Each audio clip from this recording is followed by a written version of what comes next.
Many years later, as he faced the firing squad, Colonel Aureliano Buendía was to remember that distant afternoon when his father took him to discover ice. In a single sentence, the narrative collapses the past, present, and future into a single breath.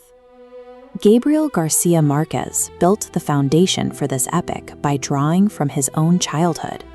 He spent his early years in Colombia listening to his grandfather's accounts of brutal civil wars and his grandmother's superstitious folktales. His hometown of Aracataca eventually became the template for the fictional town of Macondo. Macondo functions as a mythical vacuum. Cut off from the outside world by swamps and mountains, its physical isolation creates a pressure cooker where the inhabitants are trapped in their own localized reality. The town's history begins with José Arcadio Buendía and Ursula Iguarán, a couple who flee their home after a deadly dispute to establish a new settlement in the deep jungle. Because the two founders are covens, a specific dread haunts their union. They live in constant fear that their shared bloodline will produce a child with the tail of a pig. This seclusion is briefly interrupted by the arrival of Melquiades, a traveling merchant who introduces the town to outside technologies. He leaves the family a mysterious, encrypted manuscript that no one can initially decipher.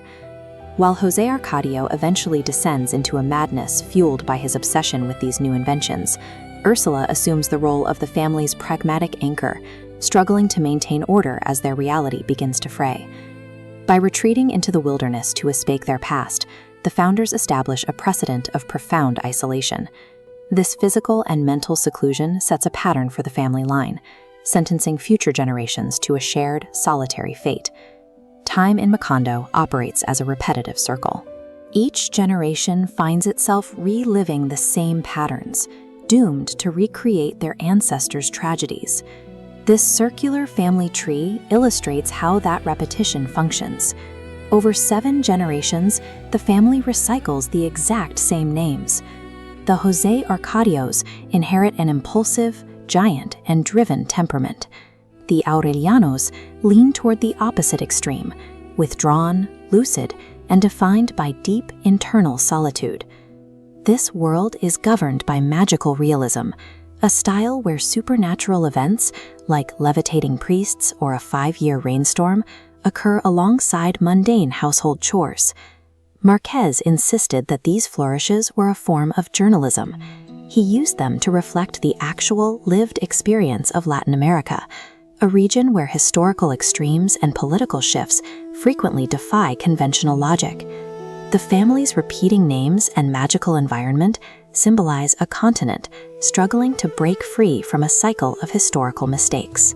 This internal cycle is eventually shattered by the violent reality of Colombian politics. Colonel Aureliano Buendía leaves Macondo to lead 32 failed uprisings against the government. These fictional battles mirror the real-world Thousand Days War, a partisan conflict that left a legacy of cycles of violence throughout Colombian history. Following the wars, an American fruit company arrives in Macondo, paralleling the foreign corporate exploitation that led to the real-life banana massacre of 1928. In the novel, the army slaughters thousands of striking workers. When the lone survivor returns to the town, he finds that the government has successfully enforced a collective amnesia. The citizens simply refuse to believe the massacre occurred. This state-sponsored amnesia represents a specific kind of horror. In Macondo, political absurdity carries more weight than any supernatural curse, as the government weaponizes memory to erase its own atrocities from history. By the 6th and 7th generations, Macondo has fallen into a state of total decay. The foreign companies have vanished, leaving behind a barren landscape and a crumbling family home. In this wreckage, the final 2 Buendías unknowingly enter an incestuous relationship, committing the act their ancestors spent a century trying to avoid.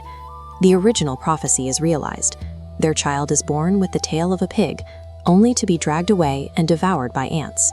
The last survivor, Aureliano, retreats to the family's workshop to finally decode the encrypted manuscript, left behind by the gypsy Melquiades a century earlier. The inescapable weight of the family's circular history has finally cornered its last remaining member.